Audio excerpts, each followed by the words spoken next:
Breaking news. Chilakaluripet bypass వద్ద జరిగిన ప్రమాదానికి ప్రధాన కారకుడు వెంకటనాయుడు తండ్రి నర్సరావుపేట డీఎస్పీ కార్యాలయంలో పనిచేసే ఏఎస్ఐ మదమంచి శ్రీనివాసరావు అలియాస్ శ్రీనుపై వేటు పడింది. కుమారుడి అరాచకంలో తండ్రి పాత్ర ఉన్నట్లు విచారణలో నిర్ధారణ కావడంతో ఏఎస్ఐను సస్పెండ్ చేస్తూ పల్నాడు ఎస్పీ కృష్ణారావు ఉత్తర్వులు జారీ చేశారు.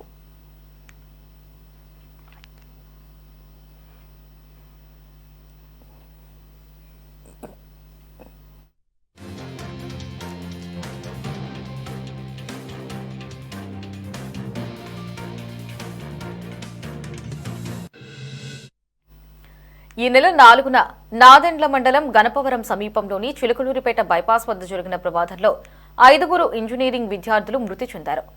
వెంకటనాయుడు బృందం ఓ భారీ లారీని ఆపి అక్రమంగా డబ్బులు వసూలు చేసే ప్రయత్నంలో ఈ ప్రమాదం జరిగినట్లు సీసీ ఫుటేజ్ ద్వారా చిలుకలూరుపేట గ్రామీణ పోలీసులు గుర్తించారు.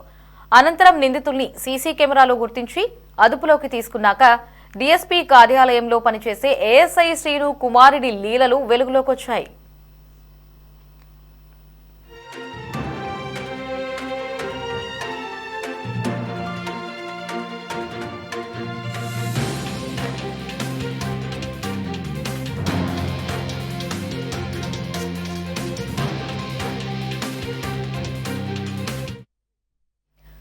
దీనిపై మరిన్ని అప్డేట్స్ ని మా ప్రతినిధి ప్రమోద్ ఫోన్ లో అందిస్తారు. ప్రమోద్, అప్డేట్స్ ఏంటి? లారీ ఏదైతే రాష్ట్ర వ్యాప్తంగా సంచలనం సృష్టించినటువంటి 5 ఇంజనీరింగ్ విద్యార్థులు మరణించిన కేసులో కూడా విచారణలో చాలా వెలుగులోకి వస్తా ఉన్నాయి. అయితే గతంలో వీరు చేసినటువంటి అక్రమాలు కావచ్చు, వీరు చేసినటువంటి చోరీలు కావచ్చు, ప్రతి ఒక్కటి కూడా ఇప్పుడు బయటకు వస్తున్నటువంటి నేపథ్యంలో దీనిపై పోలీసులు ఉన్నతాధికారులు కూడా ప్రత్యేక దృష్టి సారించారు. అయితే ఈ కేసులో ప్రధానంగా పాత్ర పోషించినటువంటి ఎవరైతే ఆ వెంకటనాయుడు తండ్రి ఏఎస్ఐ శ్రీనివాసుని కూడా ఈ రోజు పోలీసులు సస్పెండ్ చేశారు. ఐజీ సర్వీస్ పార్టీ ఆదేశాల మేరకు కూడా. అయితే ఇప్పటికే ఆయన కూడా అదుపులోకి తీసుకొని ఏమైనా విచారిస్తే మరిన్ని బయటకు వచ్చేటువంటి అవకాశాలు ఉన్నటువంటి నేపథ్యంలో ఆయన విచారణకు కూడా తీసుకున్నటువంటి అవకాశం అయితే ఉంది.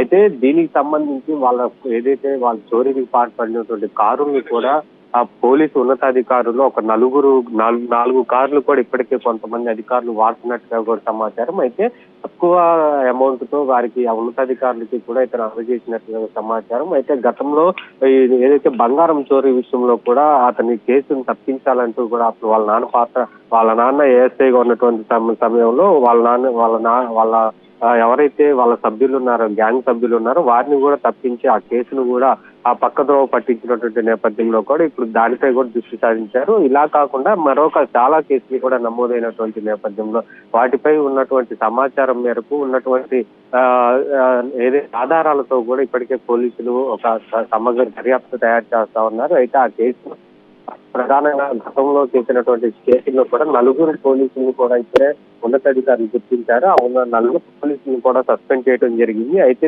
దీనిపై వేరే వ్యక్తులు బయట వ్యక్తులు ఎవరైనా ఉన్నారనే కోణంలో కూడా దర్యాప్తు చేపడుతున్నారు. అయితే ఇప్పుడు ఏఎస్ఐ వాళ్ళ తండ్రి ఏఎస్ఐ కూడా సస్పెండ్ అవడంతో కూడా ఇటు పోలీసు ఉన్నతాధికారులు కూడా భయం వాటిల్తుంది. ఏదైతే తనకి సహకరించినటువంటి పోలీసులు కావచ్చు, వేరే వ్యక్తులు కావచ్చు, ప్రతి ఒక్కరిని కూడా ఇప్పుడు అదుపులోకి తీసుకుని విచారించిన సందర్భంలో మరికొంతమందిని కూడా అదుపులోకి తీసుకుని విచారించేటువంటి అవకాశం అయితే ఉంది. అయితే ఏదైతే అక్కడ చిలుకలూరుపేట హైవేలో ఆ రోజు చేసినటువంటి కంటైనర్ ని ఆపి అతని దగ్గర డబ్బులు తీసుకుంటానికి పాల్పడినట్లు కూడా సమాచారం. అయితే అక్కడ అటువంటి ఘోరం జరిగినప్పుడు కూడా అక్కడ ఉన్నటువంటి ఎస్ఐ రెహమతుల్లాను కూడా గతంలోనే సస్పెండ్ చేశారు. అయితే ఈ కేసులో మరికొంతమంది నిందితులు ఎవరైతే వీళ్ళు గ్యాంగ్ అయితే ఎవరైతే ఉన్నారో గ్యాంగ్ సభ్యులందరినీ కూడా అదుపులోకి తీసుకుని విచారిస్తున్నారు. ఇంకొక వ్యక్తిని అదుపులోకి తీసుకోవాలి. ఇతను కూడా అదుపులోకి తీసుకుంటే పూర్తి దర్యాప్తు